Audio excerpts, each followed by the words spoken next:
You're listening to the Entrepreneur's Agony podcast, keeping it real, telling the story like it is, because there are no mistakes that somebody else hasn't already made.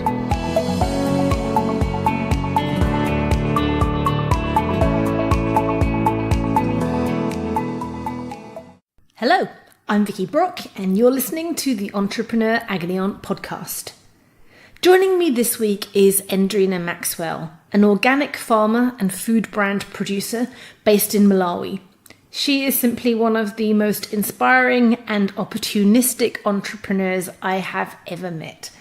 I'll let her introduce herself, but first, two very closely related questions this week.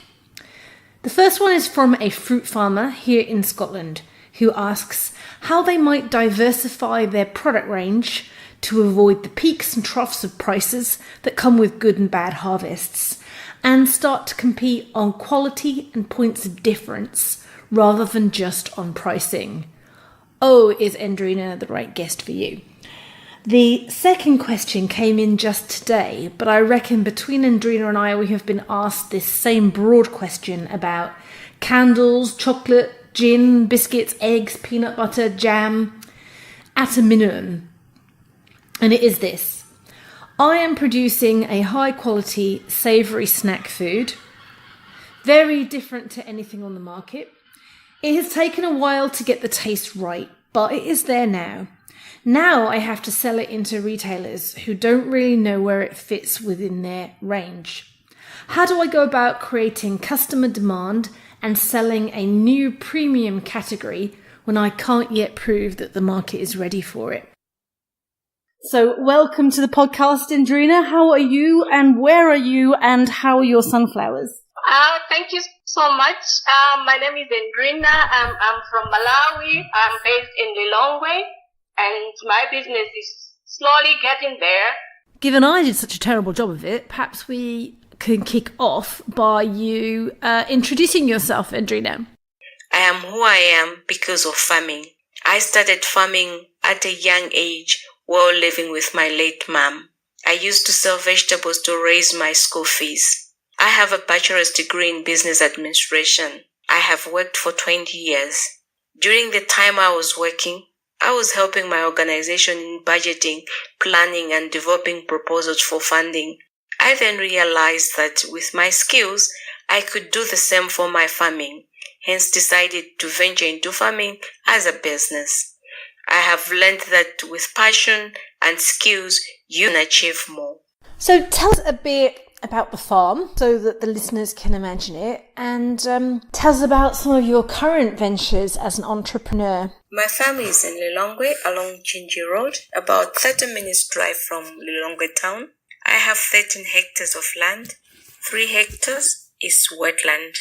Part of the 10 hectares, I'm rearing goats and currently have 20 goats. I have local goats crossbred with Boer goats.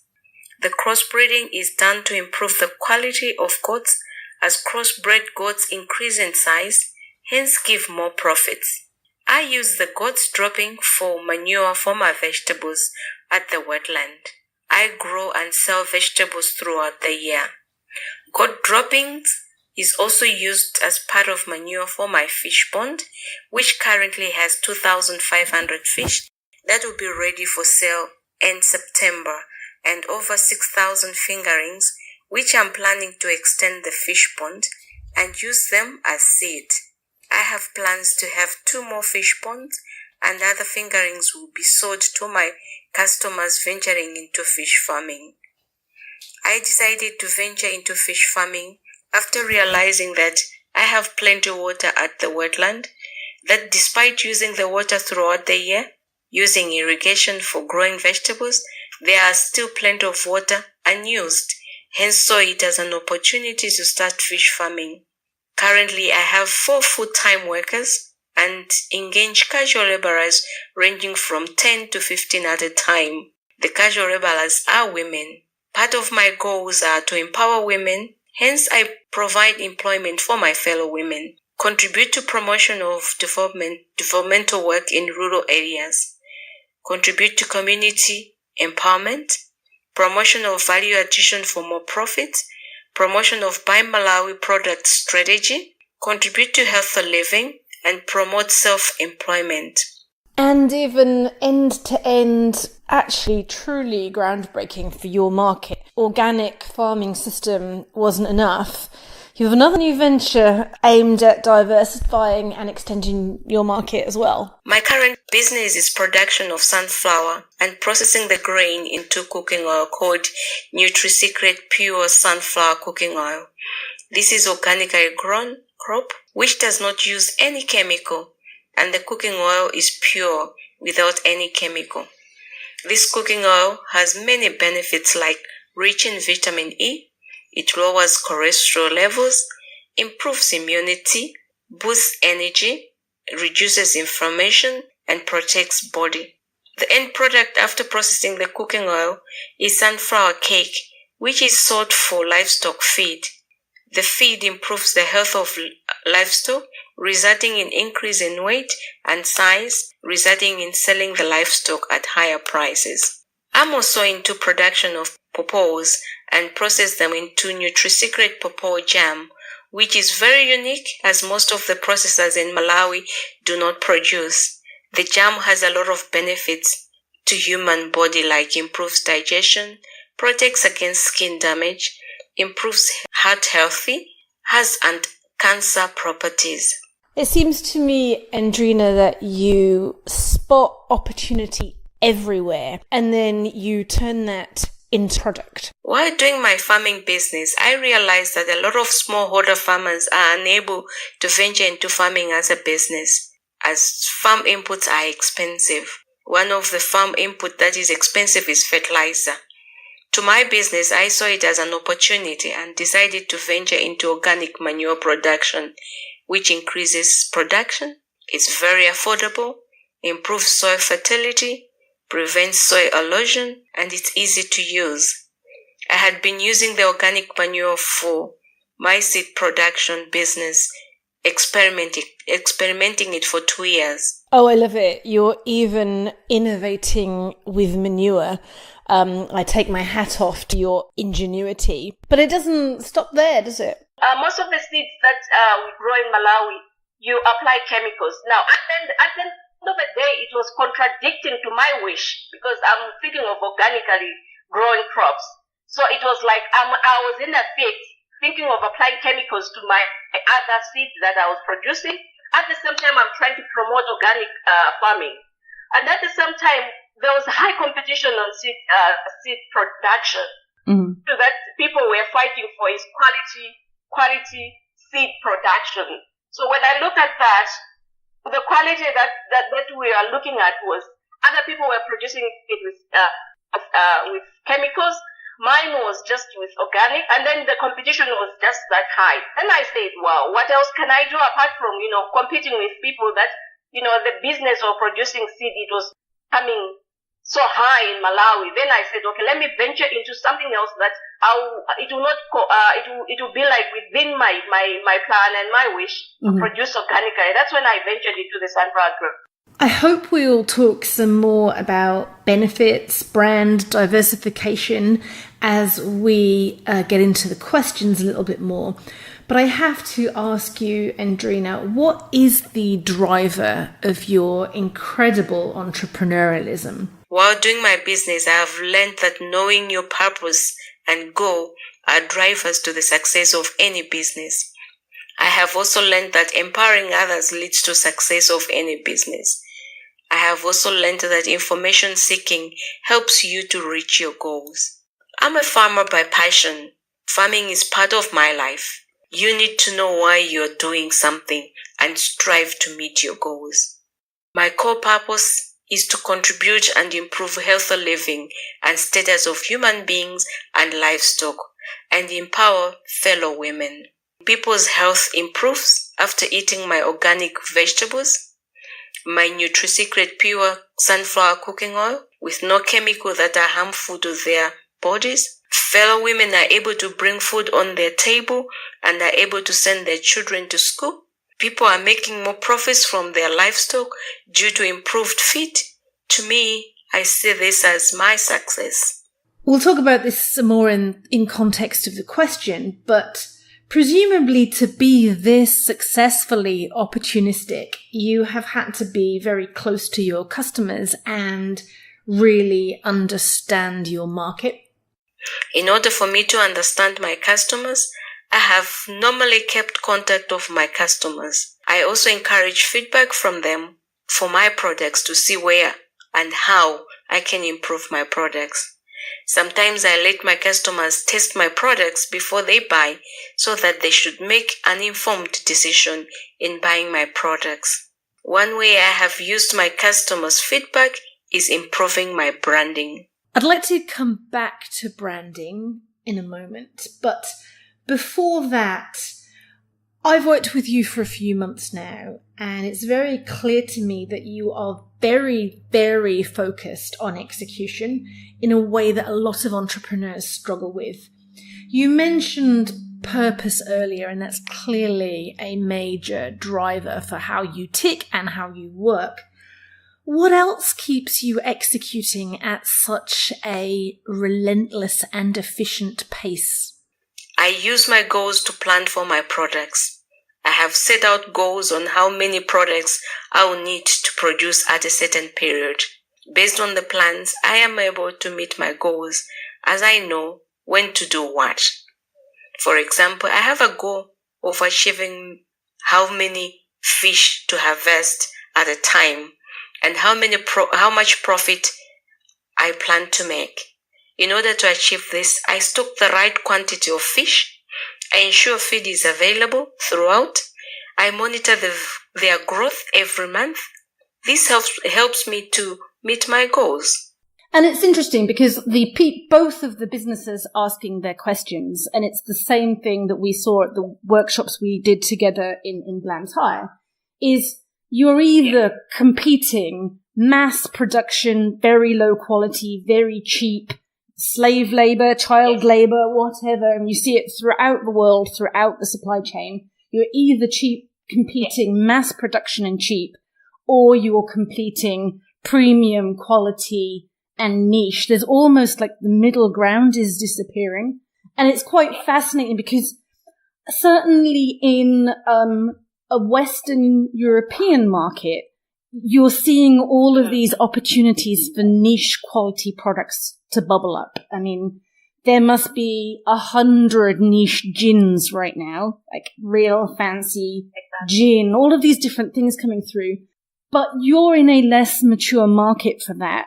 How has your own efforts and your own process of trying to sell in the quality story, how has that gone down with the consumer? Well, it hasn't been that easy because there are so many constraints on that, because people have to really understand why they should go for my product, my organically grown product, because of the benefits. Because my product and other people's product, they could sell same price, or my product would be higher than the other product. And then people now in Malawi, they always go for something that's cheap. That's true here as well. Without a strong brand, very clear benefits and meaningful differentiators, cheap will always win out and the pressure on price will always be downwards. But then when you look at something that's cheap but it's not beneficial to your health, then I have to tell my consumers, so there's a lot of work that I need to do to convince a person to get my product rather than the other because of the benefits that it has. So there's a long way to go. There are so many means that I need to do that. I'll need to probably come up with some brochures that will explain more about my product and why they should come for my product, not the other. They should also understand why my product is costing higher than the other, probably, as well as, let people test, because I can just tell them, but they can't believe it. So probably be part of the food fairs that will be around town, and probably maybe have something that I can buy so that people can test and testify why my product is better than the other. So there's a challenge to convince a consumer, but I can see there's a way that can be done. And through the means that I've just mentioned, I think I'm going to get there, and I'll convince people to go for my product rather than the other product. Oh, and that advice is so true. I mean, especially for the person asking the second question. The retailers themselves don't know where in the shop, what shelf to put it on. They haven't got people coming in the door asking for it, so they don't know that there's a market. I think the person asking that question has got to do exactly the same thing, frankly, as you're talking about there. They've got to get it out to food fairs and farmers markets, and they've got to get it out in small, similarly minded retailers and markets like that, so that people can actually love it. And then when they love it, they're going to start asking shops to stock it. It's a lot easier to respond to demand that's already coming through the door than to try to persuade a retailer from cold to take a chance on you. Yeah, and also I think the other way is getting testimonies from the people that have used the product. What do they say about the product? And getting that as evidence that can be shared to other people that it's real. Other people have already benefited from the products themselves. Do you see that you potentially have an export opportunity as well? Or do you think that the primary gap that you're facing is a domestic gap simply because there's nobody else doing what you're trying to introduce in? There is that opportunity of exporting. Just 2 days ago, I visited one of a cooperative that is doing the same business that I'm doing, of course, at a small scale. And they were sharing with me that there's high demand in the neighboring countries for the same product. So exporting it's there. There's that opportunity. But then I have to convince people that are taking it within the country before I take it out there, because one of my wish is for my country to benefit as well. Yeah. So there's that big opportunity for exporting that cooking oil. And it's interesting because, I mean, one of the ladies we were working with in Blantyre had the egg business, the chickens, and was producing high quality organic eggs, which had dramatically higher nutritional content than anything else on the market. And she was coming at it from a similarly mission and purpose driven viewpoint that you're coming at it from, which is, there's actually a nutritional deficiency. There's a nutritional gap going on here because of poor quality product. That's quite an interesting angle to be taking for your business. I mean, I think it's a very appropriate one. It's yet another differentiator that you can be thinking about, and both the businesses asking the questions, both questions. This is about stacking up, isn't it, and evidencing and proving all those differentiators, as opposed to having to compete on price because you're never going to win. Yeah. And pricing is just the hardest thing to get right, and it's so interesting. So, what I find is so interesting about the stuff that you're innovating with the sunflower oil, but also with your vegetable production, with the fish farm, the fish production, every single one of those is it seems to me from the outside looking in, you've looked at every place where there's niche opportunity, where there is demand, but there's demand for quality, and you've sort of gone, how can we move the price point up several notches? I mean, has that been a very deliberate process, and how have you gone through that?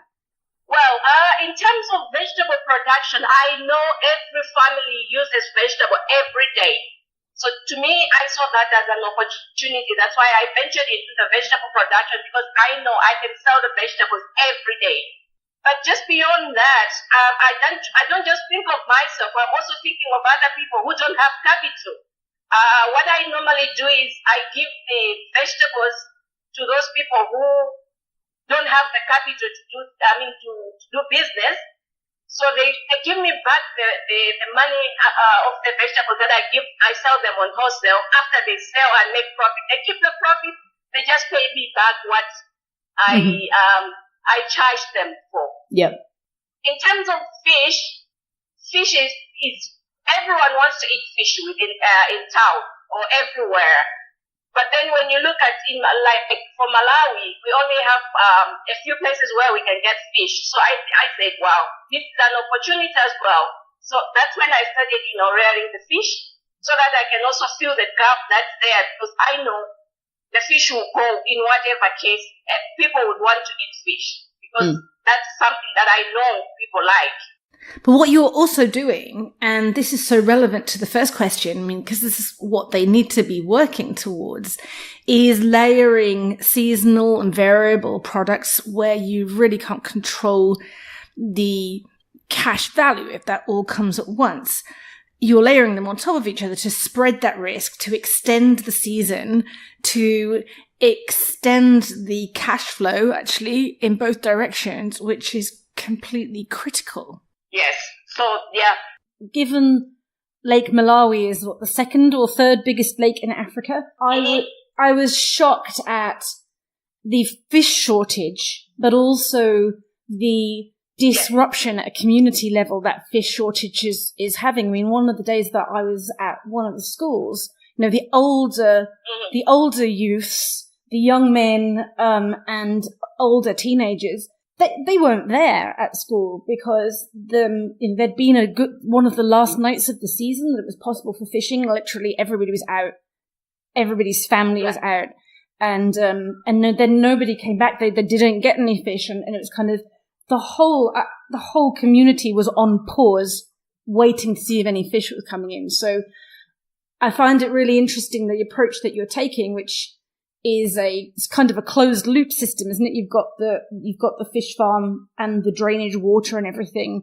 How long do you think that's going to take to get into commercial production, but also social production, where it's at the scale that it's starting to achieve your social goals, really, your community goals? Well, it will take to be fully there. It will take about 2 years.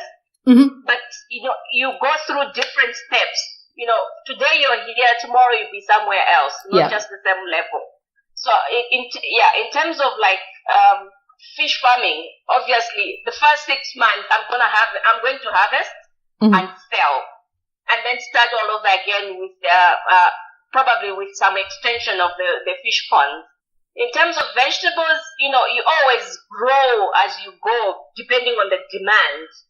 In terms of the sunflower cooking oil itself, the NutriSecret pure sunflower cooking oil, there's great demand within the country. So I know that every step I'll be growing, but I would give myself about 2 years. 2 years would be a better period that I'll get to somewhere else where I'm planning. I'm looking at myself producing over 10,000 liters at a go.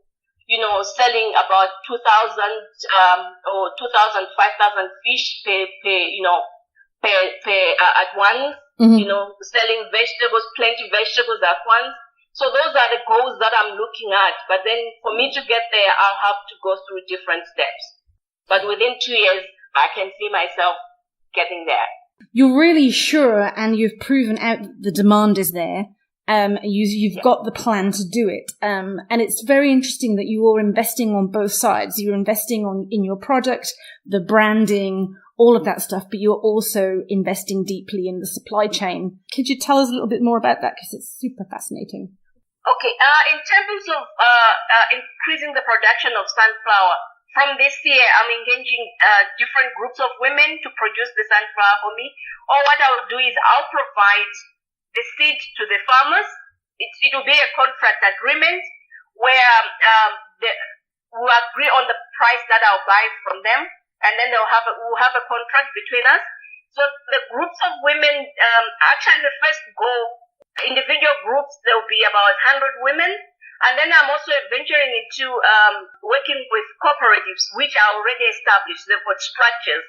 I'm also going to engage probably maybe 10 cooperatives, because what I'm looking at is high production of this sunflower. My main issue is to provide seed to them, because seed is scarce in Malawi. So I'll need to find seed and then probably give it to the farmers to grow for me, and then I buy from them who are already agree the price that I'll pay for the grain that they'll grow. So in that way, I see the production growing, because I know I don't have that much capacity to produce based on the plans that I have. So I'll utilize other people on contract farming to produce the grain for me. I'll provide seed to them. But my main priority will be women. Mm-hmm. Then they'll bring back the seed. They'll bring back the seed to you at a guaranteed fair price that's been pre-negotiated, and then you'll have your means to produce the oil from there. And presumably it's going to discourage people from going into direct competition with you because you've got the facilities and the license and all of this kind of thing. Yes. So, yeah, because we'll agree before I provide seed to them. But then for me to be guaranteed that I'll get back my seed, when I give them, for example, 10 kgs of seed, before I buy their seed, they'll have to repay back. And when they repay back, that seed will not come to me straight. I'll also create another group that seed will go. It will be more or less like a revolving fund. Yep. Another community will also benefit. Obviously, the first group will definitely not sell all the crops that they'll have. They'll keep some. And then probably the repayment that they'll make, I'll give it to another community, another group of women, so that they can produce. So every year there'll be increase of the production of the sunflower grain. It's just fascinating because, I've spent quite a few episodes where we've been talking about seed funding, the very early stage funding that entrepreneurs and businesses often get, where they get a small cash injection. And so it's so fascinating to hear you talking about seed funding that is literally seed funding, that you're investing one bag of seeds in a cooperative, you're getting back 2 bags of seeds or 3 bags of seeds, and that's then going out to 2 more new producers. And so the ecosystem just gets bigger and bigger and more robust. Yeah, because I think that's the only way, because if I don't do that, it's like, it will mean every year I have to find more seeds for another community. But when it's revolving fund, they'll know that if they benefit, the other group of women who are waiting up there to benefit as well. So it shouldn't be just one group benefiting, but the bigger community should benefit from it. But at the end of the day, I'm the one to get more grain, because there'll be more women producing, more groups producing the seed itself, the sunflower grain, which I'll use for the cooking oil. With both the questions that were asked, being able to ensure supply to retailers and for that supply to be repeatable over time to meet demand is critical. So you're absolutely right to think of this not just as from the customer perspective, but also in terms of meeting supply and having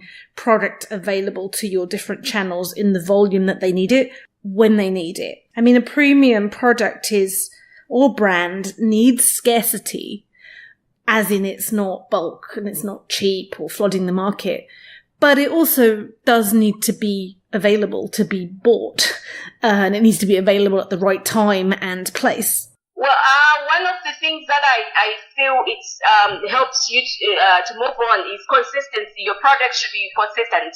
What you provide today should be the same tomorrow, rather than changing tests. Because people will come back to say, wow, this tastes different from the one that I tested before. As well as your branding itself, let's not change. You don't have to change it now and then. Consistency should be there. And obviously the benefits that the product that it has, let people know.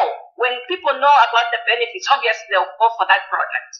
So, but my main issue is consistency and, not changing today or something else tomorrow. You put a different ingredient. Yeah. That's the way I look at it. And the retailers demand it too, because, without consistency of taste and size and volume, delivery frequency, all the things you talk about, you're not going to get onto supermarket shelves or major retailer shelves. And all of that takes planning. Exactly. Yes. Both the jam product and the oil product, obviously both very different, and yet clearly the same brand and clearly conveying the same qualities, which are those that you've thought very hard about, that you want to get across, which is the nutritional value and the organic side of things. Exactly. Mm-hmm. Finding those own pieces of authenticity and those own differentiators. Is that a process that you went through quite systematically? That one is done. It's been done systematically because, like in Malawi, you rarely find a papaya jam. in the shops. So it's a unique product. And then, before I started producing that jam, I seeked information. I checked for information on what benefits with that product. So I realized that there's a lot of nutrients in it. That's why also the branding comes in. The same thing about sunflower cooking oil. You rarely see pure sunflower cooking oil around. So before I ventured into it, I also looked at the benefits of it. And then I saw that there's a lot of nutritional benefits in them. That's why I came up with the NutriSecret branding name to my product. And why I gave that branding name is people should know the product that they are buying. Mm. So if they want the secret of nutrition, yes, they should go for my product. And the point is, you're talking about benefits, not features. I mean, so many people stack their marketing materials, website sales, promotions with features as opposed to actual unique differentiating benefits that resonate with the customer. I mean, you're selling health, nutrition, wellness, your own trustworthiness. You're not selling oil and you're not selling jam. And that is not only giving you a differentiator and a clear brand identity, it is, if you can defend it, protecting you from competitive threats as well.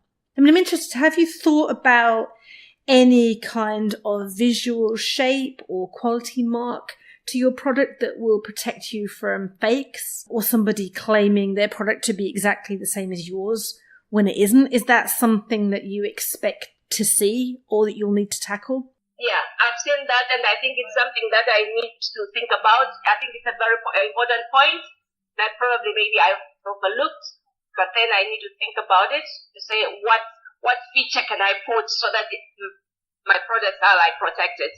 So it's a point that I've taken. I'll have to work on that. Another way a lot of food producers do this is to use shape or color or a distinct sign that keeps direct copies at bay. I mean, anybody in Scotland will recognize a fake Tunnock tea cake if somebody dares to put it in front of them. And of course, another way is to actually have your face or your signature or your name really prominent on the packaging and the brand. How do you feel about making personal brand and personal identity very, very visible?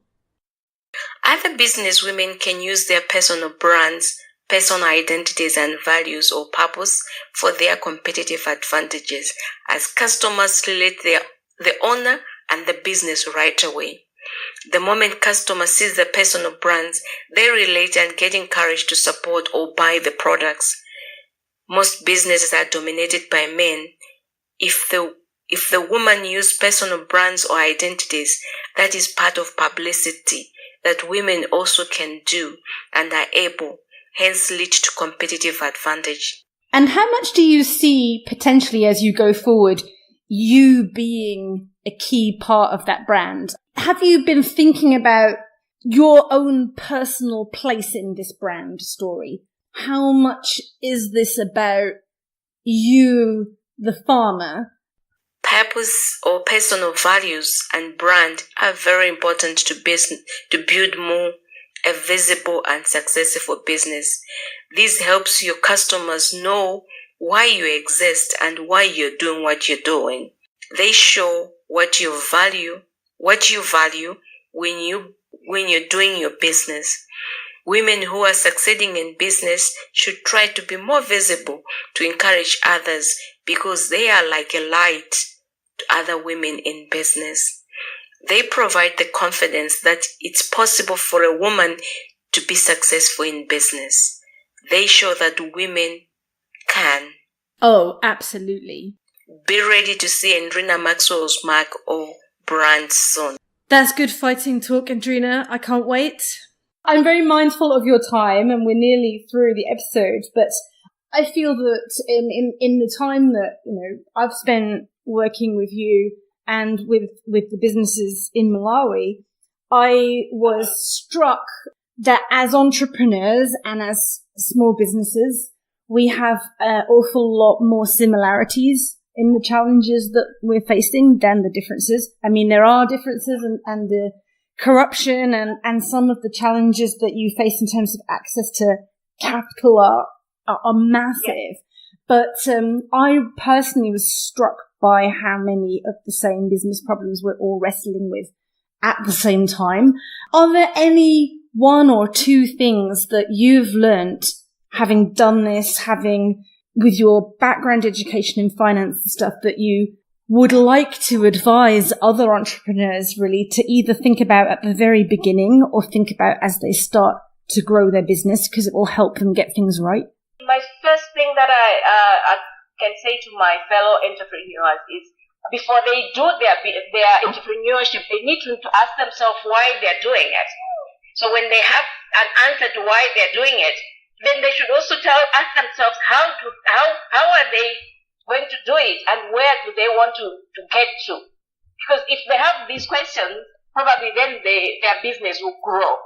But if you just venture into any business just because your friend is doing it, definitely you won't make it. So you should really understand why you're doing it. And then when you know that, then you move on. And they should seek information about the business that they are doing. Because if you don't understand more about the business that you're doing, you end up not getting where you want to get to. So that's a big advice that I can give to my fellow entrepreneurs. But you should always focus, plan, have goals, where you want to get to. So that's the advice that I can give to my fellow entrepreneurs. That's pretty profound advice. Purpose, focus, and know your customer and your market and your ecosystem inside out. I think I've made all of those mistakes at different times of thinking I've had them and not necessarily. Yeah, that's very true. Thank you so much for joining me on the podcast. You've been listening to Vicky Brock and Endrina Maxwell, this week's Entrepreneur Agony Aunts. You can subscribe on iTunes, Spotify, and get all the back episodes at entrepreneuragonyaunt.com.